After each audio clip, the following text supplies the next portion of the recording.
one of the things that we started doing in my company, on my team, in I think Q4 of 2025, so last quarter, 2025, it was like a light bulb that went off in my head.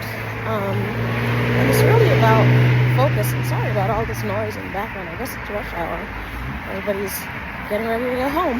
But anyhow, hit me like a light bulb.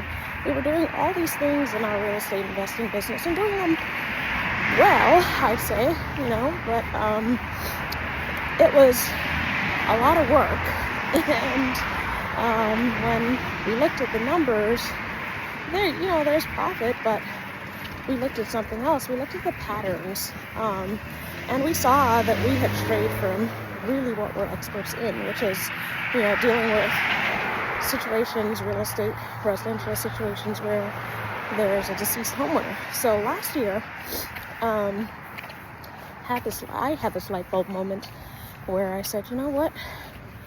We're only going to focus on what we do really well. We've been doing for the past decade, and we kind of started getting distracted with all these other things that we could do. We're good at doing, but it wasn't our sweet spot. And so when we hyper-focused on what we really are experts in and what we really do well, the shift in revenue was dramatic.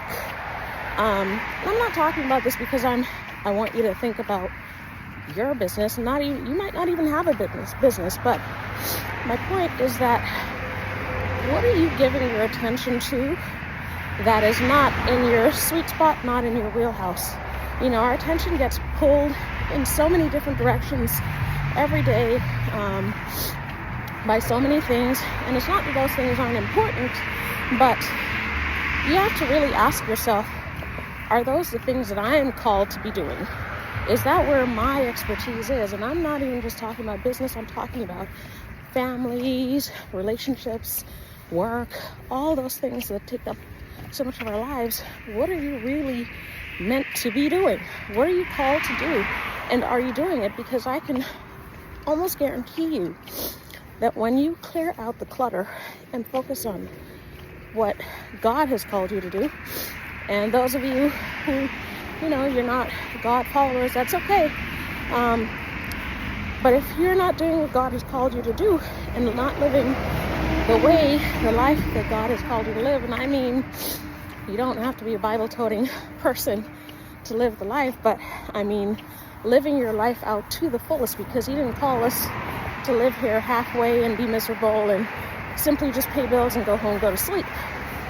What is it you're doing that is not where your expertise is, not where you should be spending your time?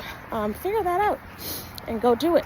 And, if it takes money and time and things you don't have right now, then, look for opportunities to get the money that you need, to have the time that you need. And, that's one of the reasons why I am teaching in the Teaching the Accelerator program in real estate investing, more for women.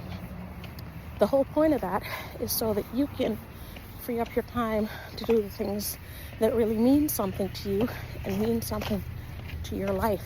So just think about it. Drop me a comment.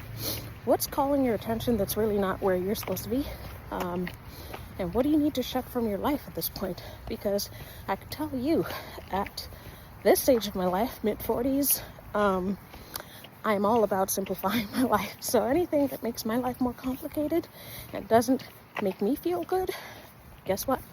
Going out the door.